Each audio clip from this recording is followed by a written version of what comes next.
Avec pour commencer cette vidéo, voici le hadith authentique sur les signes précurseurs de la dernière heure de l'humanité, de son nouvel ordre mondial, de ses gratte-ciels et de sa très haute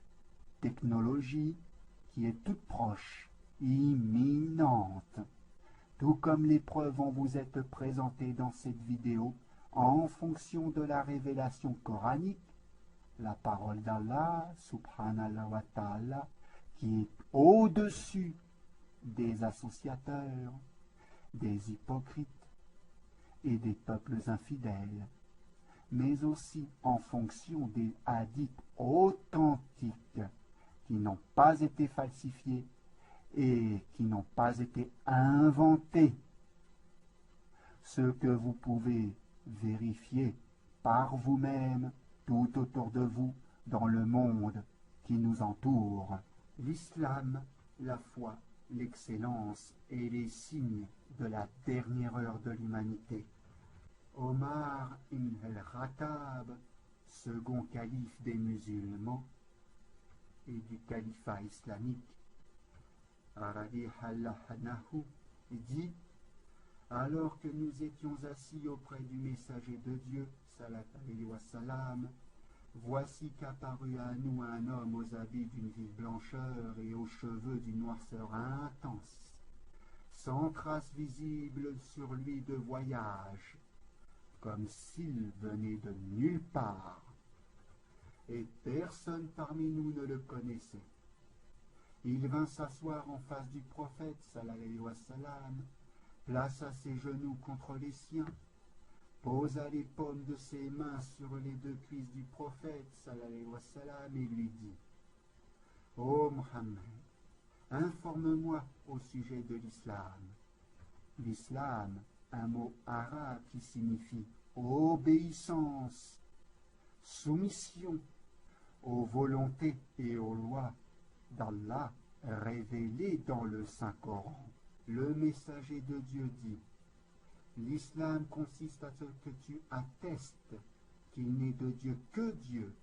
unique et sans associé, et que Mohammed sallallahu alayhi wa sallam est le messager de Dieu pour avertir l'humanité rebelle d'un châtiment terrifiant. Puis que tu accomplisses la prière d'Aqid de la Zakat, qui est un aumône purificateur non obligatoire, car il y a une grande différence entre la zakat et la jizya. La jizya est un impôt obligatoire pour les non-musulmans à verser à la gouvernance islamique, alors que la zakat, c'est un aumône que vous retrouvez aussi bien chez les chrétiens comme chez les juifs. Puis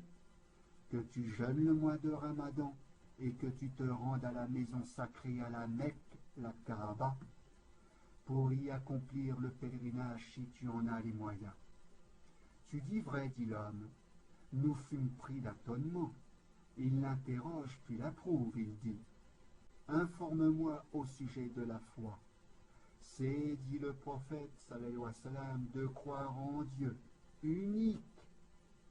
et sans associé, puis en ses anges, en ses livres révélés, en ses messagers, au jour dernier de l'individu, mais aussi au jour dernier de l'humanité, et au destin, imparti dans le bien ou le mal, dans le bon et le mauvais. L'homme dit: tu dis vrai. Et il dit: informe-moi au sujet de l'excellence de la foi, al-Islam. Le prophète sallallahu alayhi wa sallam dit: c'est que tu adores Dieu comme si tu le voyais et sans rien lui associer. Car si tu ne le vois pas, lui, il te voit, et il n'est pas borné,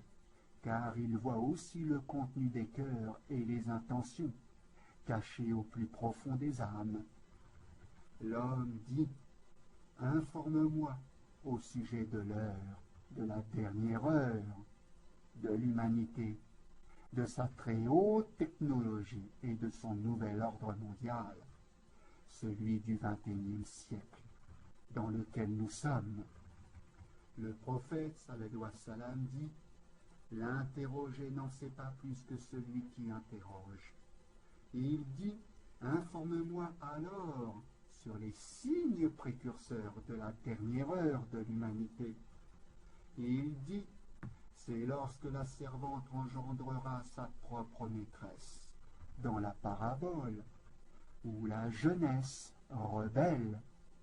commandera les anciens,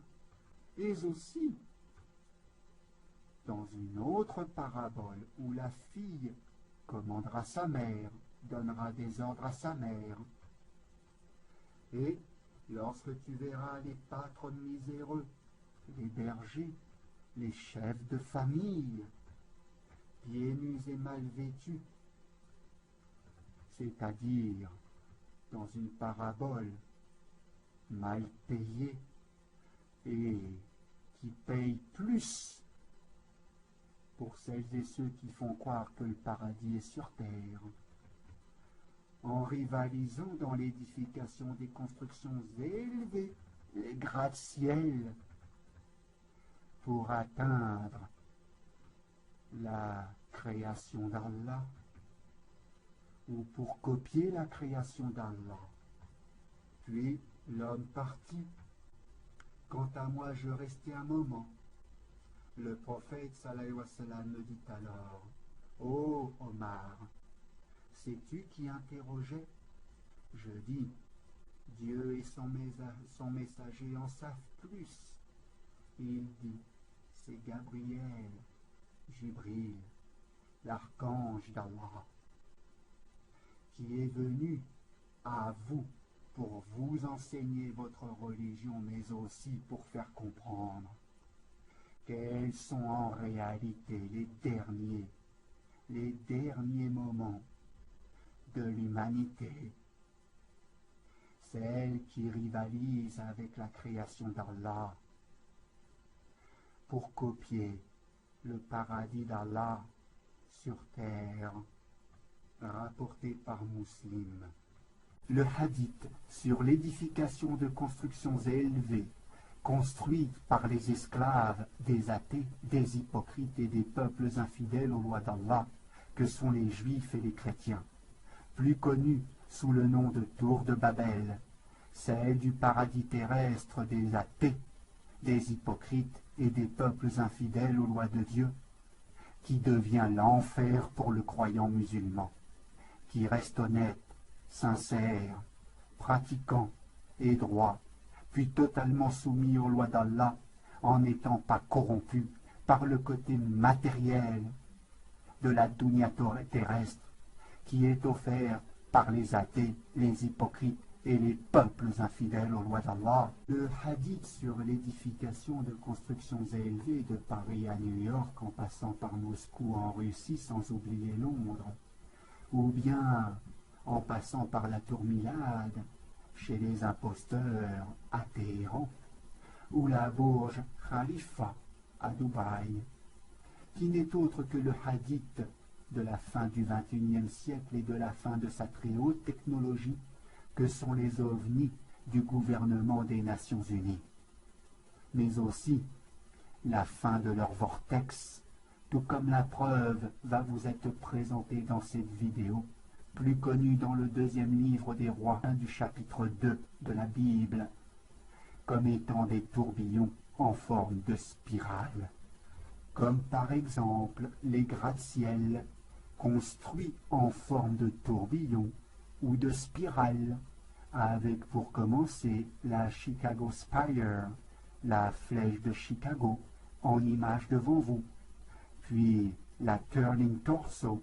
des protestants évangéliques à Malmö, en Suède,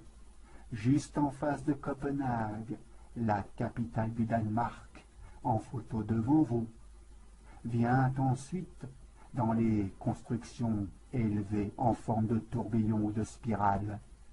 la tour de Shanghai, dans le quartier financier de Pudong, dans la Chine socialiste et athée des courses aux richesses en photo devant vous, puis dans la continuité de la construction des gratte-ciel, les constructions élevées en forme de tourbillon ou de spirale, de vortex, vient la Cayenne Tower de Dubaï, connue comme étant The Infinity Tower, la tour de l'éternité, avant son inauguration en photo devant vous, dans les Émirats arabes unis de la corruption et des infidélités aux lois d'Allah, en étant devenus des Émirats laïques, si proches des peuples infidèles aux lois d'Allah, voire même la tour Gherkin, en photo devant vous, plus connue sous le nom du cornichon brésilien, car le propriétaire est un Brésilien, situé dans le milieu d'affaires et financier à Londres, en Angleterre. Le second livre des rois, chapitre 2. Lorsque l'Éternel fit monter Élie au ciel dans un tourbillon, Élie partait de Gilgal avec Élisée. Des tourbillons ou des vortex en forme de spirale, en image, devant vous, qui ne sont autres que des passages, des couloirs, pour leurs ovnis, afin de les faire voyager vers le passé de l'humanité, pour ensuite les faire revenir à leur point d'origine, et dont leurs civilisations ont été à plusieurs reprises rayées de la carte par Allah Tout-Puissant, comme par exemple les 2 villes renversées citées dans le Saint-Coran, de même que dans les livres révélés, que sont celles de Sodome et de Gomorrhe, qui se donnaient à la prostitution et à l'homosexualité pour leur désobéissance aux lois d'Allah, seul, unique et sans associé, et dont les rebelles aux lois de Dieu, au sein de ce gouvernement maçonnique mondial des Nations Unies, ne contrôlent certainement pas ces portes du ciel, celles qu'ils appellent dans leur Bible les tourbillons, permettant ainsi à leurs ovnis de voyager vers le passé de l'humanité, comme par exemple celui qui est affiché en photo devant vous, plus connu sous le nom de Astra TR3B, en forme de triangle, la flotte du gouvernement des Nations Unies, de l'hémisphère sud et de l'hémisphère nord, devenus infidèles aux lois d'Allah, et dont l'existence de leurs ovnis sont révélées dans la Bible hébraïque, au chapitre 2 du second livre des rois, au verset 11 et 12, avec la phrase « chars de feu » et « les chevaux de feu d'Israël en image devant vous », tout en faisant croire dans leur complot maçonnique mondial à l'existence des extraterrestres, plus connus dans la Genèse sous le nom de Elohim, qui en hébreu peut signifier au singulier comme au pluriel les dieux, qui dans le complot des athées, socialistes et communistes, mais aussi dans celui des infidèles, à la parole des messagers, que sont les juifs et les chrétiens, dont à celle de Jésus, alayhi wa salam, aurait créé la vie sur terre de même que Adam, l'être humain, en hébreu, comme indiqué dans la Bible, en hébreu. Le second livre des rois, chapitre 2. Alors Élie prit son manteau, le roula et en frappa les eaux qui se partagèrent çà et là, et ils passèrent tous deux à sec. Lorsqu'ils eurent passé, Élie dit à Élisée, « Demande ce que tu veux que je fasse pour toi, avant que je sois enlevé d'avec toi. » Élisée répondit, « Qu'il y ait sur moi, je te prie, une double portion de ton esprit. » Élie dit, « Tu demandes une chose difficile, mais si tu me vois pendant que je serai enlevé d'avec toi, cela t'arrivera ainsi. Sinon, cela n'arrivera pas, comme il continuait à marcher en parlant, voici un char de feu et des chevaux de feu les séparèrent l'un de l'autre, et Élie monta au ciel dans un tourbillon. Élisée regardait et criait, « Mon père, char d'Israël et sa cavalerie !» Et il ne le vit plus.